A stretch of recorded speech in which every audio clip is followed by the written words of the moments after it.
balik suasana asri Desa Tunggulo, Kabupaten Bone Bolango, jalan lurus membelah perkampungan, melewati beberapa pabrik air minum mineral dan rumah-rumah warga, seolah mengantarkan siapa saja menuju sebuah bangunan megah yang berdiri di kejauhan. Manado, ya? Iya, Manado. Mualaf ini. Iya, mualaf. Oke, Bu Stella, terima kasih banyak Bu Stella ya. Iya, Oke, iya, iya. Semoga masjid ini dengan adanya SMK yang ada di sebelah ini Iya. bisa anak-anak dan guru-guru di situ bisa belajar. Iya, bisa digunakan. Harapan saya seperti itu. Iya, iya. Oke, agar bisa bersih lagi. Iya, bisa bersih. Karena saya tanya sama Rival, Ibu dengan Rival kata yang jaga bersih itu masjid. Iya, saya dan Eval yang jaga kasih Eval. bersih masjid. Gara-gara berhenti, honornya sudah tidak jalan, cuma 1 tahun DP honor dia bayar ya. Bukan bu 1 bulan. Oh, bos 1 bulan dia bayar. Berarti bos 1 bulan tak pakai ini masjid. Berarti bos 1 bulan tak pakai. Sekitar 3 bulan begitu ya. Karena orang-orang di sini kan sedikit. Baru kan rumah-rumah orang kan lebih dekat di masjid sana, jadi di sini tidak jatah pakai. Oh, begitu ya. Inilah Masjid Asy-Syabirin, sebuah masjid yang menurut kesaksian warga hanya sempat digunakan sekitar 3 bulan sejak dibangun pada tahun 2018. Kini, bangunan megah itu berdiri dalam kesunyian, menjadi saksi bisu perjalanan waktu. Masjid ini berada di kawasan seluas hampir 10 hektar, yang oleh warga dikaitkan dengan mendiang Darianus Lungguk Sitorus atau DL Sitorus, pendiri Sutan Raja Group. Beliau dikenal sebagai pengusaha perkebunan, pemilik jaringan Hotel Sutan Raja, sekaligus tokoh pendidikan asal Sumatera Utara.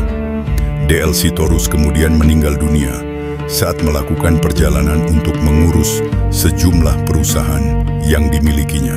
Lalu, mengapa masjid ini akhirnya terbengkalai? Hingga kini belum ada penjelasan resmi. Yang berkembang justru berbagai cerita dari masyarakat. Ada yang mengatakan pembangunan kawasan ini terhambat karena proses pembayaran sebagian lahan belum selesai. Ada pula yang menyebut kawasan ini awalnya direncanakan menjadi lokasi pembangunan sekolah oleh sebuah yayasan Kristen, namun mendapat penolakan dari sebagian masyarakat, sehingga kemudian dibangunlah masjid di lokasi ini. Seorang warga yang tinggal tidak jauh dari masjid juga mengungkapkan bahwa setelah tidak ada lagi pihak yang membiayai operasional, aktivitas masjid perlahan berhenti. Kini, tempat wudhu, saluran air, pengeras suara, dan berbagai fasilitas lainnya telah dimakan usia karena bertahun-tahun tidak digunakan. Tidak, semoga dengan hadirnya SMA negeri yang kini berdiri tepat di samping Masjid Asy-Syabirin, bangunan ini kembali memiliki kehidupan. Ditambah lagi, di kawasan sekitar terdapat beberapa pabrik air minum mineral yang setiap hari menjadi tempat beraktivitas banyak karyawan. Harapannya, keberadaan para pelajar, para pekerja, dan masyarakat sekitar dapat kembali memakmurkan rumah Allah ini.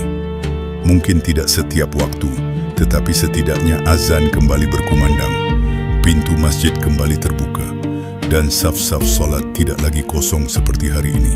Yang membuat banyak orang bertanya, hanya sekitar 100 meter dari sini telah berdiri sebuah masjid yang sejak lama menjadi tempat ibadah masyarakat. Apakah itu menjadi salah satu alasan Masjid Asy-Syabirin tidak lagi difungsikan?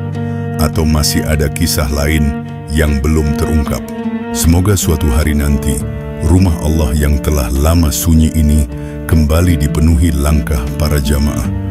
Karena semegah apapun sebuah masjid, kemegahannya bukan hanya terletak pada bangunannya, melainkan pada lantunan azan, saf salat yang terisi, dan hati-hati yang kembali bersujud di dalamnya.